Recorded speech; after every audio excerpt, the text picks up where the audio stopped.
మార్కెట్‌లో JNTU క్యాండిడేట్స్‌ని accept చేయడానికి చాలామంది రెడీగా లేరండి. జాబ్స్ లేవు అనేది ఒక మిత్. సార్ మీరు are into staffing and recruitment. So current market ఎలా ఉంది? రిక్రూట్మెంట్ ఎలా నడుస్తుంది?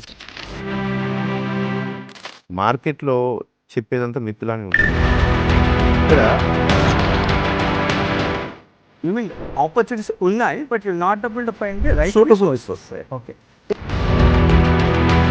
ఇవాళ జాబ్ పోవట్లేదండి. ఇట్లా ఒక పాయింట్ ఏంటంటే sir, if you not adaptable, if you not upskilling yourself, then you'll be kicked off the కంపెనీ. ఎగ్జాక్ట్‌లీ. ఒకటి కాలేజ్ స్థాయి నుంచి ట్రైనర్ ప్రోగ్రామ్స్ అనేవి ఆగిపోతున్నాయండి. మేబీ వాళ్ళు మేము చేస్తున్నామని చెప్తున్నారు. మాకు ఇంతమంది ప్లేస్మెంట్ అయ్యారని చెప్తున్నారు. బట్ ఎక్కడ అయ్యారనేది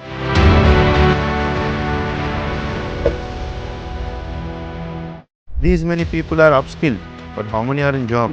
so how do you process the resumes and how do you filter the profiles? మీ ప్రాసెస్‌కి స్టెప్ బై స్టెప్ ఎక్స్‌ప్లెయిన్ చేయగలుగుతారా? What is interview etiquettes also they doesn't know first of all. అదే okay. నాదైతే ఒకటే suggestion sir, ఎవరికైనా సరే job కొట్టాలి అనుకుంటే ల్యాబ్లో కూర్చొని ఈ బుక్లో A+B=B+A, A=B, నో అది కాదండి. కంపెనీలో కావాల్సింది people who are job ready from day one. People who are upskilled, people who are job ready from day one, who can contribute to the organization. అలాంటి వాళ్ళ జాబ్స్ మాత్రమే ఉంటాయి. నాకు బీటెక్ సర్టిఫికేట్ చేతికి వచ్చిన తర్వాతే నేను వెళ్ళి ఇన్స్టిట్యూట్లో చేస్తానంటే 1 year gone. After college hours చాలా ఇంపార్టెంట్ సార్, చాలా ఇంపార్టెంట్. కాలేజ్ అయితే ఏం చేస్తున్నావు? అప్‌స్కిల్లింగ్ చేస్తున్నావా? అసైన్మెంట్ ఏదైనా ప్రాక్టికల్ చేస్తున్నావా? గాలికి తిరుగుతున్నావా?